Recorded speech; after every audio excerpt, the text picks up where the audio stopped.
नमस्कार दोस्तों। संविधान का ज्ञान और संविधान का सम्मान बहुत आवश्यक है।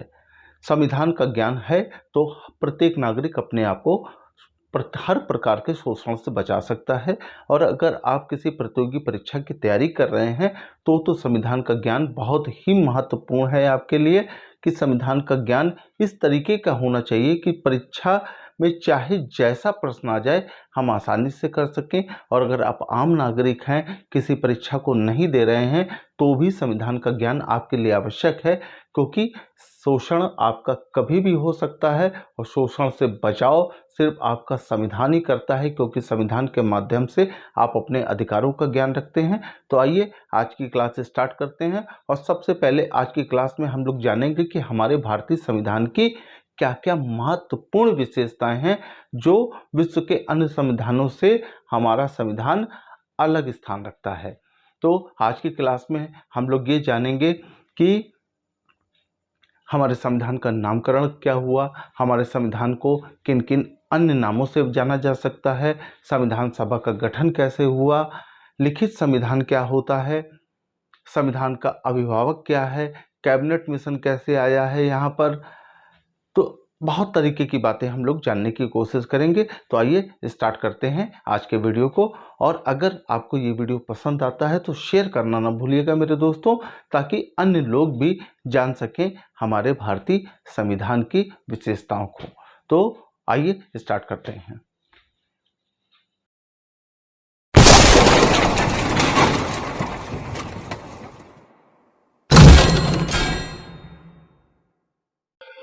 तो साथियों, अगर हम भारतीय संविधान से जुड़े महत्वपूर्ण तथ्यों के बारे में जानना चाहें तो सबसे पहला हमारा काम होना चाहिए कि हम ये जान लें कि इसका नामकरण क्या है, यानी भारतीय संविधान को किन किन नामों से जाना जाता है। अक्सर परीक्षाओं में इसी से संबंधित कई सारे प्रश्न पूछ लिए गए हैं। तो आओ सबसे पहले हम लोग जानें कि भारतीय संविधान का नामकरण। तो दोस्तों याद रखिएगा, भारतीय संविधान को अक्सर दो नामों से जाना जाता है, उधार का थैला और वकीलों का स्वर्ग। अब आपके दिमाग में ये बात होगी कि ये नाम किसने दिए, तो ये नाम दिए थे सर विलियम आइवर जैनसिंग ने। अब आपके फिर दिमाग में जिज्ञासा आनी चाहिए कि सर विलियम आइवर जैनसिंग कौन थे। तो याद रखिएगा 1961 से 63 तक ये कैम्ब्रिज विश्वविद्यालय और 1942 से 1955 तक सिलोन विश्वविद्यालय में इन्होंने कुलपति के रूप में काम किया है। अब बात ये आती है, क्या हमारे भारतीय संविधान या भारतीय संविधान में जो संविधान सभा थी उसने ऐसा कोई नामकरण नहीं किया है? जी बिल्कुल किया है। अनुच्छेद 393 में भारत के संविधान का जो नामकरण हुआ है उसमें स्पष्ट किया गया है कि भारत के संविधान का नाम भारत का संविधान होगा। तो मैं उम्मीद करता हूं आपको नामकरण से संबंधित अब कोई भी परेशानी नहीं होगी। परीक्षा में चाहे जैसा भी प्रश्न आए आप आसानी से कर लेंगे। अब हम लोग बात करते हैं संविधान सभा की। तो दोस्तों मैंने आपको पिछले वीडियोस में बताया था कि जो भी लिखित संविधान होता है उसको बनाने के लिए एक संविधान सभा की आवश्यकता जरूर पड़ती है। और यह भी बात आपको अच्छे से मालूम है कि विश्व में संविधान सभा अपनाने वाला पहला जो देश है वो दोस्तों अमेरिका है। आओ हम लोग भी संविधान सभा के बारे में जान लें कि हमारे भारत में संविधान सभा का निर्माण कैसे हुआ है। इससे रिलेटेड एक अलग वीडियोस में बनाऊंगा जिसमें संविधान सभा की पूरी जानकारी मैं देने का प्रयास करूंगा कि कब मांग हुई है, कब अधिवेशन हुए हैं। ये सारी बातें भी हमारी परीक्षा के दृष्टिकोण से बहुत महत्वपूर्ण है। तो सबसे पहले आओ कुछ ब्रीफ में हम लोग जान लें। तो याद रखो दोस्तों, ब्रिटेन में जब जुलाई 1945 में आम चुनाव हुए तो उसमें कंजर्वेटिव पार्टी से जो विंस्टन चर्चिल जो प्रधानमंत्री के रूप में कार्यरत थे वो हार गए और उनकी जगह लेबर पार्टी के क्लीमेंट एटली ने जगह ली और प्रधानमंत्री के रूप में वो आए। ये बहुत उदार प्रकृति के व्यक्ति थे क्योंकि लेबर पार्टी से थे और उदारता वाले व्यक्ति थे। तो इन्होंने 14 मार्च 1946 को घोषणा की कि भारतीयों को स्वतंत्र होने का अधिकार है और भारत में इन्होंने संविधान सभा बनाने के लिए 24 मार्च 1946 को एक कैबिनेट मिशन भेजा। अच्छा, जिस समय ये कैबिनेट मिशन भेजा जा रहा था उस समय जो ब्रिटेन का राजा था वो जॉर्ज सिक्स्थ था, जिसने 1936 से 1947 तक भारत के अंतिम सम्राट के रूप में भी काम किया है दोस्तों। जब तक देश आजाद नहीं हुआ है तो क्राउन शासन के अंतर्गत अगर आपसे पूछा जाए कि उस समय राजा कौन था, तो कौन था दोस्तों? George sixth. तो यहाँ तक उम्मीद करें आपको बात समझ आ गई कि यहाँ से जो प्रश्न बन सकते हैं, क्या क्या बन सकते हैं कि लिखित संविधान किसके द्वारा बनाया जाता है, तो आप कहेंगे साहब संविधान सभा के द्वारा बनाया जाता है। भारत में संविधान सभा बनाने के लिए किसने घोषणा करी? तो दोस्तों क्लीमेंट एटली ने घोषणा करी। अब फिर सवाल पूछा जा सकता है आपसे, संविधान सभा किस मिशन के अंतर्गत बनाई गई है? तो दोस्तों संविधान सभा हमारी कैबिनेट मिशन के अंतर्गत बनाई गई है। अब आपसे सवाल हो सकता है कि कैबिनेट मिशन भारत में कब आया है? तो 24 मार्च 1946 को आया है। फिर सवाल आपसे हो सकता है कि जिस समय भारत में कैबिनेट मिशन भेजा गया उस समय ब्रिटेन का राजा कौन था? तो उस समय ब्रिटेन का राजा दोस्तों जॉर्ज सिक्स्थ था।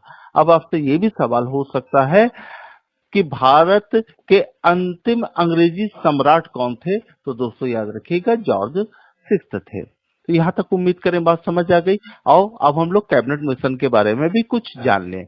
तो दोस्तों कैबिनेट मिशन में 3 सदस्य थे, 3 सदस्यीय कैबिनेट मिशन भारत में आया था। अब इसको बड़ा मुश्किल काम होता है कि कब आया है, कहाँ आया है, इसका अध्यक्ष कौन था, सदस्य कौन थे, तो इसके हम लोग ट्रिक से याद कर लेते हैं। तो दोस्तों वो ट्रिक है कि 24 मार्च 1946 को दिल्ली में कैबिनेट पास, इसका मतलब है 24 मार्च 1946 को दिल्ली में कैबिनेट मिशन आया है और इसके 3 सदस्य थे। कौन कौन से थे? पी से देखिए दिखाई दे रहा है आपको, लॉर्ड फ्रेडरिक पैथिक लॉरेंस। तो इसका मतलब पैथिक लॉरेंस अगर याद रहा तो आपको आराम से याद हो जाएगा। ये उस समय भारत सचिव भी थे और इस मिशन के अध्यक्ष भी थे। अब ए से आपको दिखाई दे रहा एवी अलेक्जेंडर, ये नौसेना के प्रथम लॉर्ड या नौसेना मंत्री थे, ये सदस्य के रूप में थे। और एस से दोस्तों सर स्टेफोर्ड क्रिप्स जो व्यापार बोर्ड के अध्यक्ष थे, ये सदस्य के रूप में थे। तो मैं उम्मीद करता हूं आपको कैबिनेट मिशन से संबंधित सारी बातें समझ आ गई होंगी। अब यहाँ पे बात आती है कि जिस समय कैबिनेट मिशन भारत में आया है उस समय भारत का वायसराय कौन था? तो ये भी जान लेते हैं, बहुत सारे प्रश्न यहाँ से भी बन सकते हैं दोस्तों। तो उस समय दोस्तों यहाँ भारत का वायसराय जब कैबिनेट मिशन भारत आया है तब उस समय सर आर्कीबाल्ड वेबल थे यहाँ के वायसराय, जिन्होंने 1 अक्टूबर 1943 से 21 फरवरी 1947 तक कार्यभार संभाला है। और इनके समय में कई सारी घटनाएं घटी हैं जो अक्सर परीक्षाओं में पूछी जाती हैं कि ये घटना किस वायसराय के समय की है। तो दोस्तों अगर आपको इतनी ही डेट याद है कि 1 अक्टूबर 1943 से 21 फरवरी 1947 तक, तो भी आपके सामने बहुत कुछ आपका दिमाग परीक्षा के लिए चल सकता है। लेकिन तब भी मैं आपको बता देता हूँ जो प्रमुख घटनाएं हैं। 1944 में CR फार्मूला या जिसे राजा जी फार्मूला भी कहा जाता है ये आया है। 1945 में वेबल योजना जिसे और शिमला सम्मेलन, और 1945 में सेकेंड वर्ल्ड वॉर की समाप्ति भी इन्हीं के समय हुई है। और मुस्लिम लीग ने 16 अगस्त 1946 को प्रत्यक्ष कार्रवाई दिवस मनाया था जिसे डायरेक्ट एक्शन डे कहा जाता है। और इस डायरेक्ट एक्शन डे के समय कोलकाता में संहार हुआ था जिसे the week of long knives या ग्रेटर कोलकाता किलिंग भी कहा जाता है। और अंतरिम सरकार का गठन, यदि भारत में अंतरिम सरकार का गठन भी इन्हीं के समय हुआ है। और 1946 में INA परीक्षण भी यहीं पर हुआ है। और 6 दिसंबर 1946 में जो संविधान सभा का भारत में गठन होता है वो भी इसी वायसराय के समय होता है। तो यहाँ तक उम्मीद करें आपको अच्छे से बात समझ आ गई। और आगे कुछ देखा जाए। अब बात आती है कि जब हमारी संविधान सभा बन गई तो अब बात आती है कि भारत के लिए एक संविधान बनना था, तो उसका प्रारूप किसने पेश किया, ये प्रारूप किसने बनाया। आओ कुछ नई बातें भी जान लें। तो दोस्तों संविधान सभा का जो प्रारूप बनाने वाले जो व्यक्ति थे उनका नाम था सर वेनेगल नरसिंह राव। इनके बारे में जान लेते हैं हम लोग कि इनका जो जन्म है 1887 को मंगलौर कर्नाटक में हुआ और इनके पिता का नाम वेनेगल राघवेंद्र राव था। इन्होंने संविधान, भारत में जो संविधान बना उसमें तो अहम भूमिका निभाई। साथ में इन्होंने बर्मा के संविधान के निर्माण में भी बहुत अहम भूमिका निभाई थी। हाँ दोस्तों, इनके बारे में आपको एक खास बात बता दें, इन्हें 60 देशों के संविधान के विषय में जानकारी थी। और दोस्तों 1981 में, माफी चाहूंगा, 1951 में संयुक्त राष्ट्र संघ परिषद के अध्यक्ष रहे और 1952 से 53 तक अंतरराष्ट्रीय न्यायालय हैग में न्यायाधीश के रूप में इन्होंने काम भी किया है।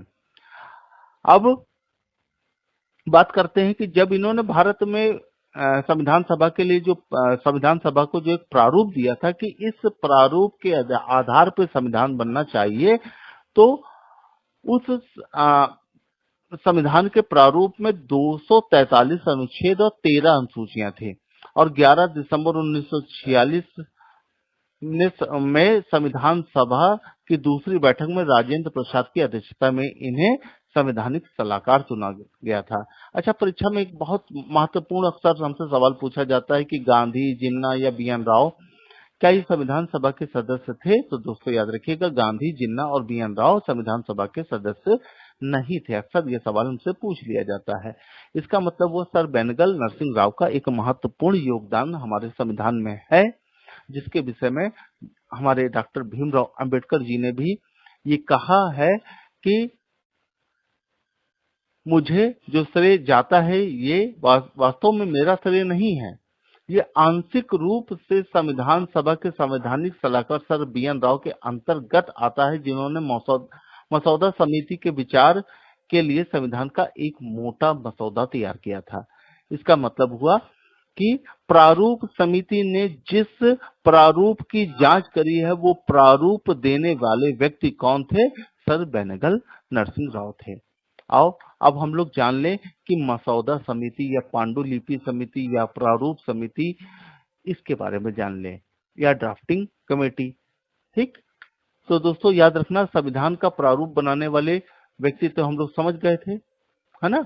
अब लेकिन यहाँ पर बात आती है कि यहाँ पर कि जो बेनेगल नरसिंह राव ने जो हमको प्रारूप दिया था उसकी जांच के लिए एक समिति बनाई गई थी। वो समिति का नाम क्या था दोस्तों? तो उस दोस्तों समिति का नाम था मसौदा समिति, जिसे हम लोग पांडुलिपि समिति भी के नाम से भी जानते हैं, प्रारूप समिति भी बोलते हैं, और इसे ही ड्राफ्टिंग कमेटी के नाम से भी जाना जाता है।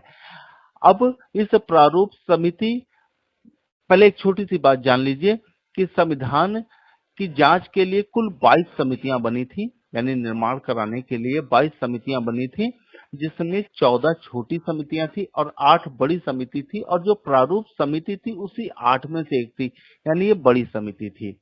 इसका गठन 29 अगस्त 1947 को हुआ था। इसका काम क्या था कि सर बेनेगल नरसिंह राव के द्वारा दिए गए प्रारूप की जांच करना। इस समिति में कुल 7 सदस्य थे। बहुत सारे सवाल पूछे जाते हैं, बहुत ध्यान से पढ़िएगा इसे। तो इसको याद कर लेते हैं एक ट्रिक के माध्यम से कि भीम आए मित्र मुंशी कृष्णा के साथ खेत पर। जो आपको नीले अक्षर दिखाई दे रहे हैं, इन्हीं नामों को आपको याद रखना है। बाकी तो के और पर ये ट्रिक बनाने का एक तरीका मिल गया था, तो उससे बना ली गई है ट्रिक। तो भीम से याद रखिएगा दोस्तों कि पहला नाम आता है डॉक्टर भीमराव अंबेडकर। ये प्रारूप समिति के अध्यक्ष भी थे। इन्हें संविधान का पिता भी कहा जाता है, संविधान का शिल्पकार भी कहा जाता है, और दलितों का मसीहा भी कहा जाता है। और आय से बना दोस्तों नरसिंह अयंगर गोपाल स्वामी अयंगर, और मित्र से बना दोस्तों बी.एल. मित्तर। इनके त्याग पत्र के बाद एन. माधव राज आए थे।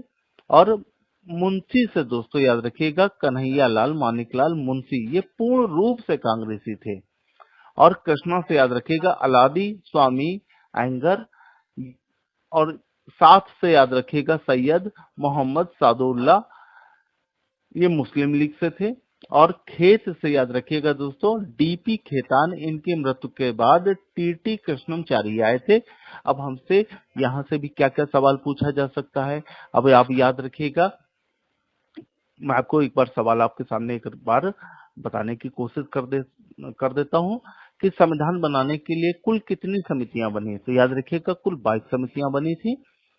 कितनी बड़ी समितियां थी? तो याद रखिएगा 8 बड़ी समितियां थी। कितनी छोटी समितियां थी?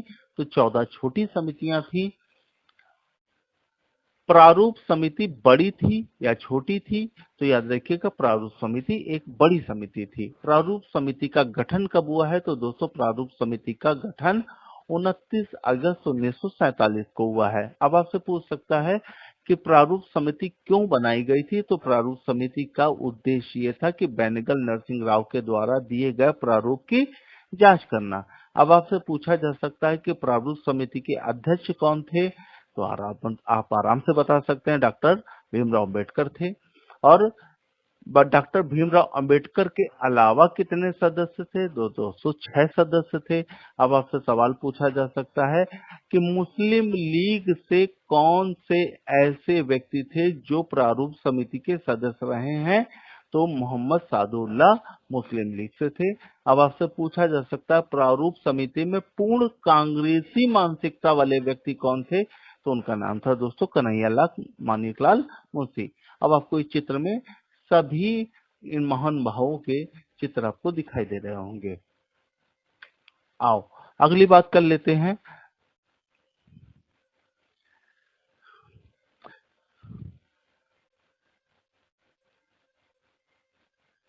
कि प्रारूप समिति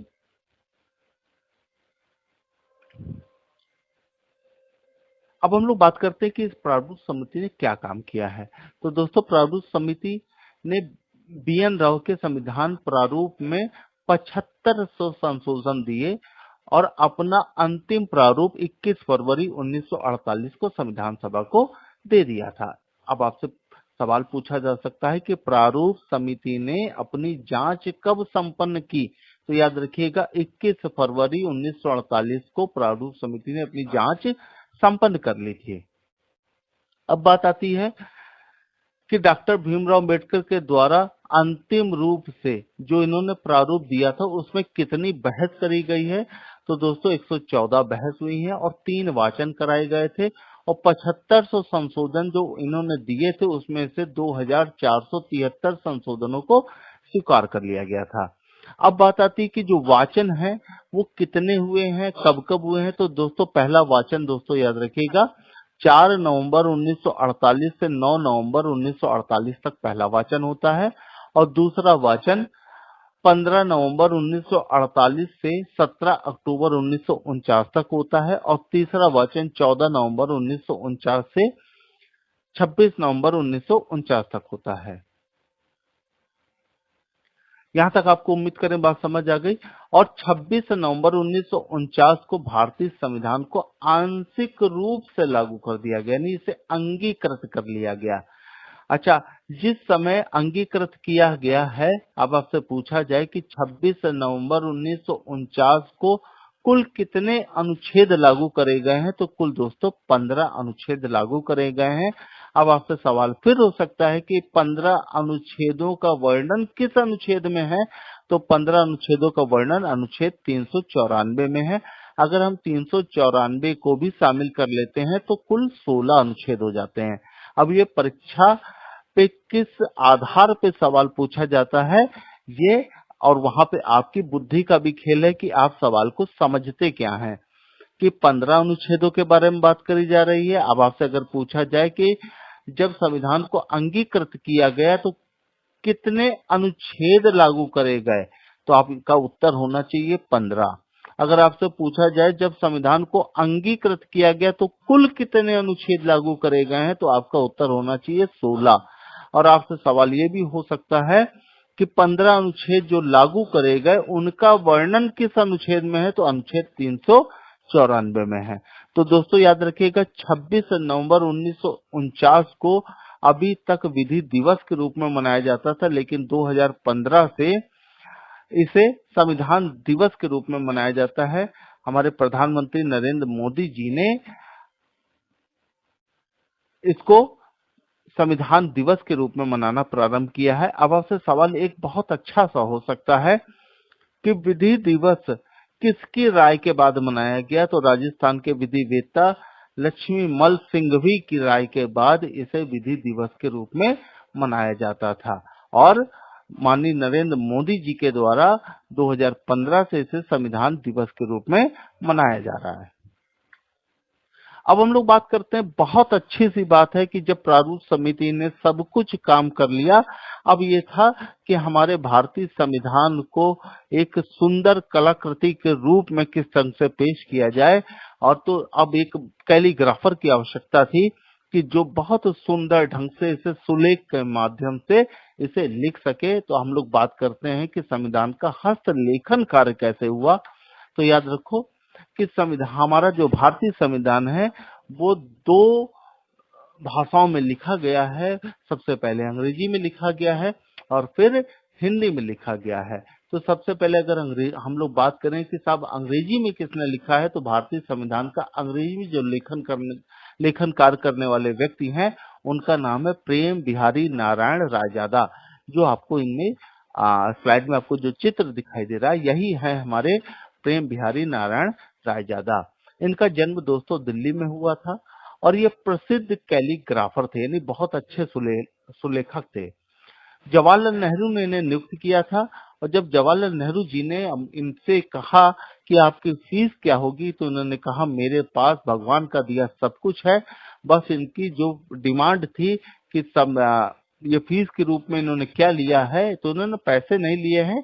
इन्होंने कहा था कि प्रत्येक पन्ने पर वो अपना हस्ताक्षर करेंगे और अंतिम पन्ने पर अपने दादा मास्टर राम प्रसाद सक्सेना का नाम लिखेंगे। ये इनकी शर्त थी और इन्होंने संविधान को दोस्तों बिना कोई गलती करे 6 माह में लिखा है। और ये देखिए इनका दोस्तों ये हस्ताक्षर आपको दिखाई दे रहा है, जो प्रेम लिखा हुआ है इन्होंने इस ढंग से हस्ताक्षर किया हुआ है। तो उम्मीद करें आपको यहाँ तक बात समझ आ गई। अब हम लोग बात करते हैं कि जब प्रेम बिहारी नारायण रायजादा ने जब इस संविधान को लिखना प्रारंभ किया है तो वो पेज कहाँ से आए, वो निब कहाँ से आई। तो दोस्तों संविधान लिखने के लिए इन्होंने जो निब का प्रयोग करा है वो 303 नंबर की निब का प्रयोग किया है। और जो ये निब आती थी वो बर्मिंघम शहर, इंग्लैंड के बर्मिंघम शहर से मंगाई जाती थी। और पूरे संविधान को लिखने में इन्होंने 432 निबों का प्रयोग किया है। ये निब है और ये इनका लिखते हुए चित्र है। अब बात आती है कि जो संविधान की जो पांडुलिपि है वो किस कागज पर है। तो दोस्तों वो पार्चमेंट कागज पर लिखा गया है हमारा संविधान अंग्रेजी का। और इस कागज की जो लंबाई और चौड़ाई थी वो 45.7 सेंटीमीटर लंबा था। 45.7।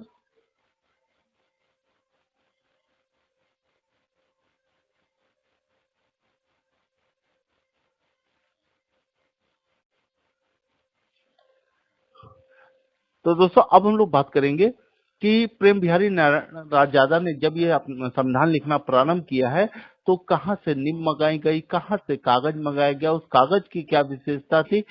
तो आओ बात कर लेते हैं। तो संविधान की पांडुलिपि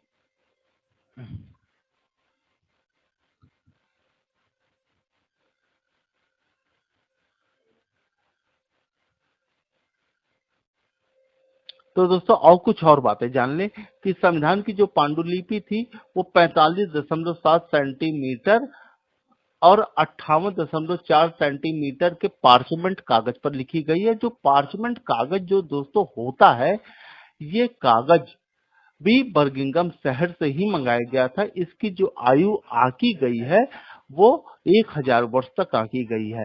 अच्छा, जब प्रेम बिहारी नारायण रायजादा ने जो अंग्रेजी में संविधान पूरा कर लिया तो उसका वजन 13 किलो था और संविधान के कवर पेज को काले चमड़े से बनाया गया और जिसे सोने के तारों से सजाया गया था। और इस सोने के तारों में दोस्तों 3 शेर यानी अशोक की जो लाट वाला हिसाब किताब है वो उससे करा गया था। आगे हम लोग चित्र भी देखेंगे। अब बात करते हैं कि संविधान का हिंदी में लेखन कार्य किसने किया है।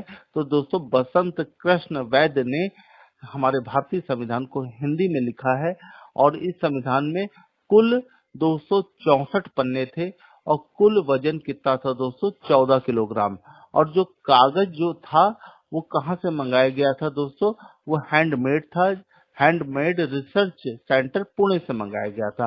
अब आपके दिमाग में ये भी बात आ रही होगी कि जो प्रेम बिहारी नारायण राजादा ने जो संविधान लिखा था उसमें कुल कितने पन्ने थे? तो दोस्तों उसमें कुल 233 पन्ने थे। यानी प्रेम बिहारी नारायण राजादा ने जो संविधान लिखा उसमें कुल 233 पन्ने थे, और जो हिंदी में जो संविधान लिखा गया है बसंत कृष्ण वैद्य के द्वारा उसमें 264 पन्ने थे। उम्मीद करते हैं आपको बात अच्छे से समझ आ गई। अब बात करते हैं हम लोग संविधान के पांडुलिपि की सजावट, यानी इस पांडुलिपि की सजावट किसने करी है। आपने देखा होगा किताबों में अक्सर के किनारे बॉर्डर बना रहता है, चित्र बने रहते हैं, तो वो भी हस्त निर्मित थे। किसने बनाए? तो दोस्तों याद रखिएगा, प्रेम बिहारी नारायण राजादा के द्वारा लिखित संविधान में जो सजावट का कार्य किया गया, याद रखो अंग्रेजी के संविधान में ही सजावट का काम हुआ, हिंदी में नहीं हुआ है। ठीक है दोस्तों, तो जवाहरलाल नेहरू ने सजावट के लिए शांति निकेतन के कलाकारों को नियुक्त किया, और सभी 22 भागों में, संविधान में कितने दोस्तों हैं? 22 भाग, 22 भागों में चित्र बनाए गए, बॉर्डर बनाए गए, बहुत अच्छे सुंदर तरीके से काम किया गया। तो इसमें दोस्तों नंदलाल बोस जो वहां के प्रधानाध्यापक थे, शांति निकेतन का जो कला वाला क्षेत्र था उसके प्रधानाध्यापक थे, और इनके जो शिष्य थे विश्वस्वरूप, गौरी, जमुना और कृपाल सिंह, उन्होंने बहुत महत्वपूर्ण योगदान दिया है। दोस्तों आओ हम लोग सबसे पहले नंदलाल बोस जी के बारे में जान लें। तो नंदलाल बोस, या इनको वसु के नाम से भी जाना जाता है, ये बिहार के मुंगेर जिले में इनका जन्म हुआ है, और 1922 से 1951 तक शांति निकेतन के कला भवन के प्रधानाध्यापक रहे हैं। इन्होंने संविधान की प्रस्तावना को छोड़कर हर पन्ने की कलाकारी, बहुत महत्वपूर्ण प्रश्न है कि इन्होंने किस पन्ने की सजावट का काम नहीं किया है। तो दोस्तों संविधान की प्रस्तावना में इन्होंने सजावट का काम नहीं किया है, और इन्होंने जो अपना मेहनताना लिया है, दोस्तों इन्होंने अपना मेहनताना 21,000 रुपए लिया है। और नंदलाल बोस जी ने हर भाग की शुरुआत, जो 22 भाग थे उसमें 8 से 13 इंच के चित्र बनाए हैं। अब बात करते हैं कि प्रस्तावना की सजावट का काम किसने किया है। तो दोस्तों इनके एक शिष्य थे जिनका नाम था व्यवहार मनोहर सिन्हा, इन्होंने सजावट का काम किया है, जो आपको ये चित्र में दिखाई दे रहा है, और ये व्यवहार मनोहर सिन्हा जी हैं।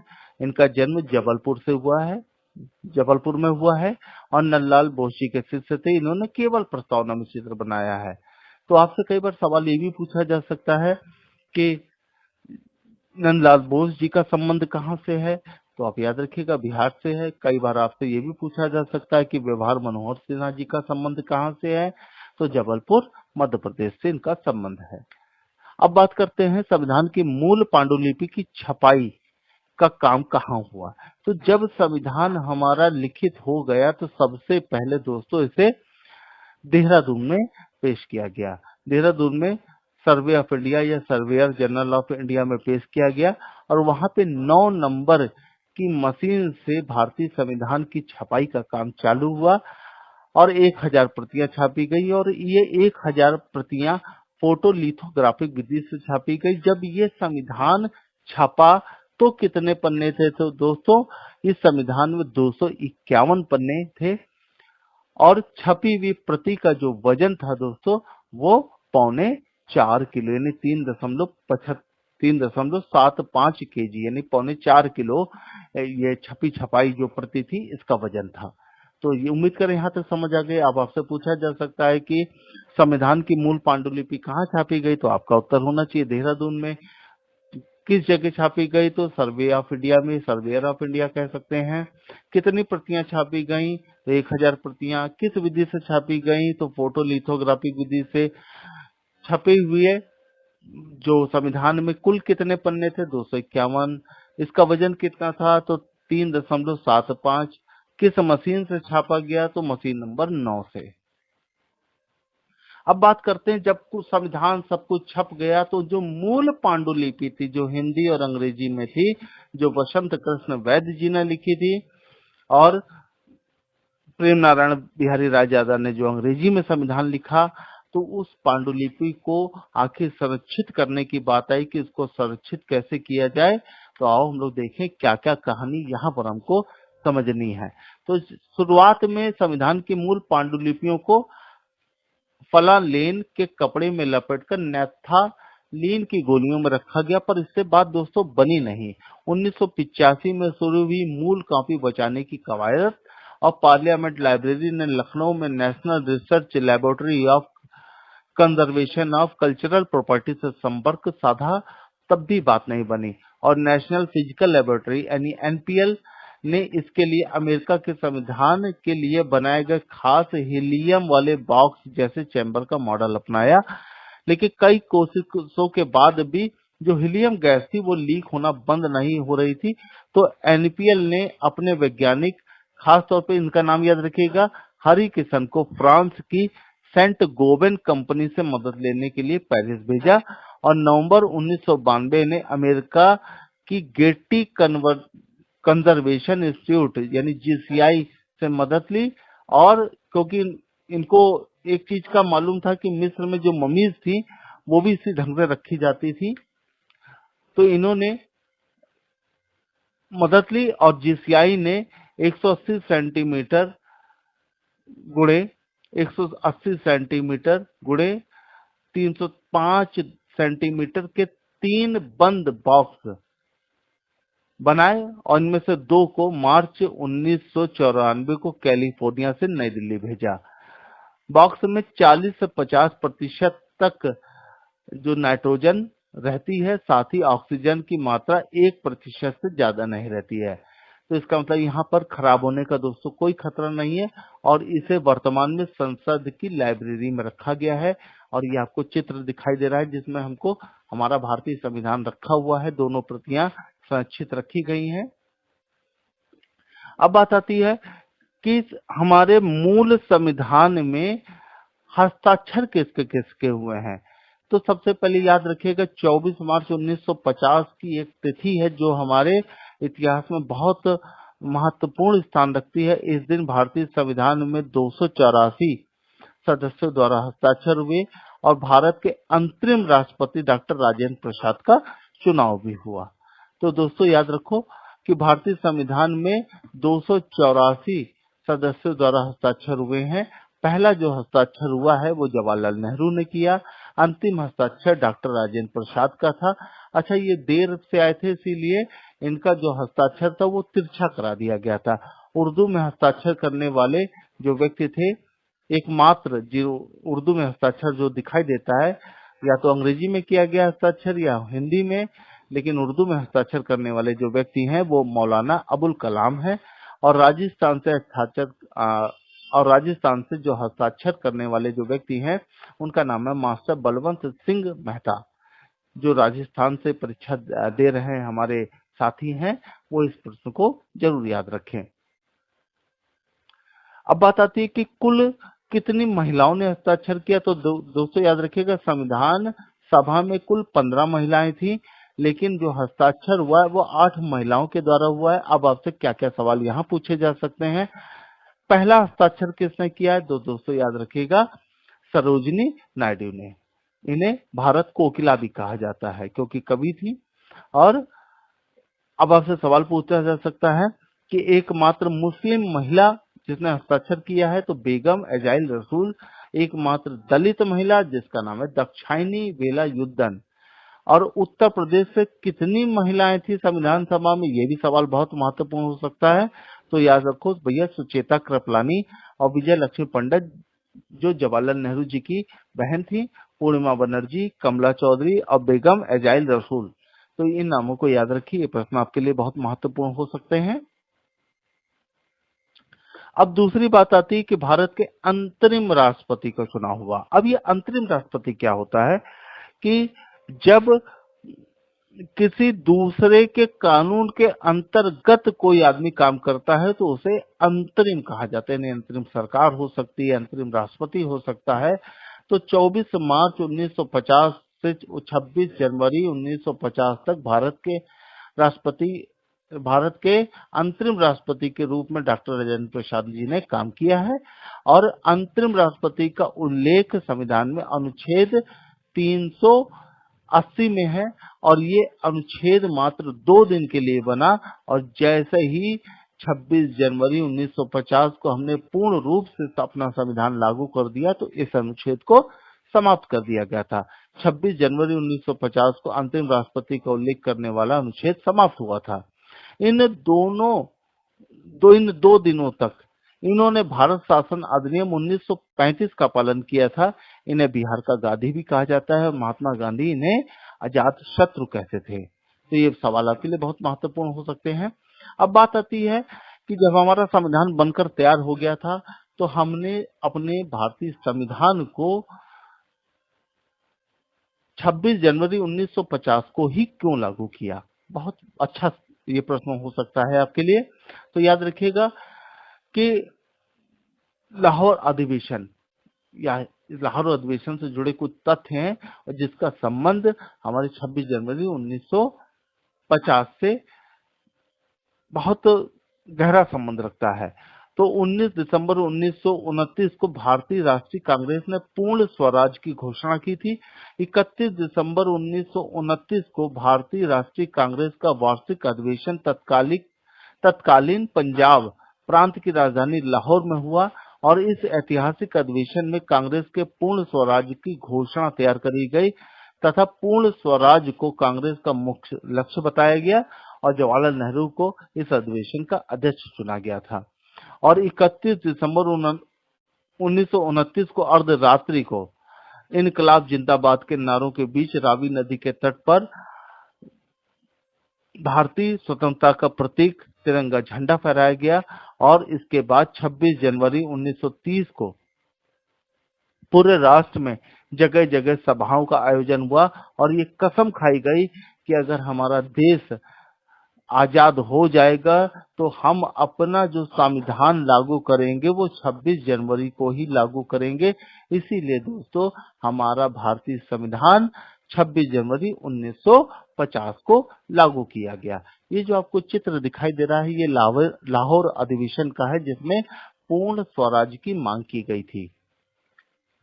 अब कुछ अन्य तथ्य जो बहुत महत्वपूर्ण हो सकते हैं आपकी परीक्षा के दृष्टिकोण से, इन्हें भी याद रखिएगा कि जो हमारे मूल संविधान में 385 अनुच्छेद 22 भाग तथा 8 अनुसूचियां हैं।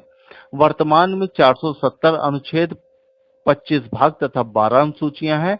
भारत संविधान के अंग्रेजी संस्करण में 1,46,385 शब्दों का प्रयोग हुआ है और भारत का संविधान विश्व का सबसे बड़ा लिखित संविधान है। अगली बात, भारतीय संविधान कठोर तथा लचीला दोनों का सम्मिश्रण है। भारतीय संविधान को बनने में 2 वर्ष 11 माह 18 दिन का समय लगा। भारतीय संविधान एकात्मक और संघात्मक दोनों गुणों को रखता है। भारतीय संविधान में अब तक 106 संशोधन हो चुके हैं। भारतीय संविधान बनाने के लिए 60 देशों का अध्ययन किया गया और 10 देशों का इसमें एक महत्वपूर्ण योगदान है। ये हम लोग आगे चर्चा करेंगे कि 10 देशों से क्या क्या लिया गया है। अब बात करी जाए कि भारतीय संविधान के निर्माण में कुल कितना रुपया खर्चा हुआ है, तो दोस्तों याद रखिएगा 63,96,729 रुपए खर्च हुए थे। संविधान की प्रस्तावना को जवाहरलाल नेहरू ने संविधान की आत्मा कहा। संविधान की प्रस्तावना को ठाकुर दास भार्गव ने संविधान का आभूषण कहा। संविधान की प्रस्तावना को संविधान की कुंजी भी कहा जाता है और भीमराव अंबेडकर जी ने अनुच्छेद 32 जो संवैधानिक उपचारों का अधिकार बताता है को संविधान की आत्मा कहा है और अनुच्छेद 19 जो स्वतंत्रता के अधिकार को बताता है उसे संविधान की रीढ़ कहा जाता है। और महत्वपूर्ण तथ्यों को जान ले कि संविधान की प्रस्तावना को संविधान की कुंजी, ये मैंने आपको बता दिया है। अच्छा दोस्तों, एक महत्वपूर्ण बात यहाँ पर यह है कि लिखित संविधान में संसद सर्वोपरि नहीं होती है। क्या सर्वोपरि होती है? जो हमारा संविधान सर्वोपरि होता है। अब यहाँ पर बात आती है कि हम जो संशोधन है अगर संविधान में संशोधन करना चाहें तो अनुच्छेद 368 के तहत संविधान में संशोधन हम कर सकते हैं। चाहे वो विशेष बहुमत से हो, चाहे वो साधारण बहुमत से हो।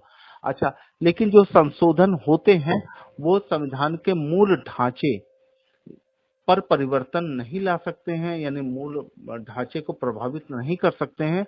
अगर ऐसा होता है तो माननीय सर्वोच्च न्यायालय उसको आंशिक रूप से समाप्त कर सकता है या पूर्ण संशोधन को शून्य कर सकता है, या ऐसे कानून को भी जो भारतीय संविधान के मूल ढांचे को प्रभावित करता है उसे शून्य कर सकता है। इसीलिए जो माननीय सर्वोच्च न्यायालय है उसे संविधान का अभिभावक भी कहा जाता है। तो साथियों, उम्मीद करते हैं आपको आज का वीडियो बहुत पसंद आया होगा। अगर पसंद आया है तो इसको शेयर करना ना भूलिए, और अच्छा लगे तो लाइक कर दीजिएगा। और पूरी उम्मीद यह मैं इस बात की करूँगा कि अगर कोई मुझसे कमी रह गई है तो उसको कमेंट बॉक्स में लिखना ना भूलें, ताकि इस वीडियो के अन्य वीडियो जो भी आने वाले हैं इस वीडियो के साथ साथ उनमें भी सुधार किया जा सके। और जाते जाते एक बात और कहेंगे आपसे कि अगर आप किसी परीक्षा की तैयारी कर रहे हैं तो इस वीडियो के माध्यम से नोट्स बनाते हुए चलें और साथ में किसी प्रैक्टिस पेपर को ले लें, ताकि आपको ये भली भांत इस चीज़ का एहसास हो जाए कि जो वीडियो है आपके लिए कितना फ़ायदेमंद था और कितना फ़ायदेमंद नहीं था। उम्मीद करूँगा जितने भी प्रैक्टिस पेपर उठाएंगे सारे के सारे आपको प्रश्न मिल जाएंगे। तो इसी उम्मीद के साथ इजाज़त, अब फिर मिलते हैं एक बेहतरीन वीडियो के साथ।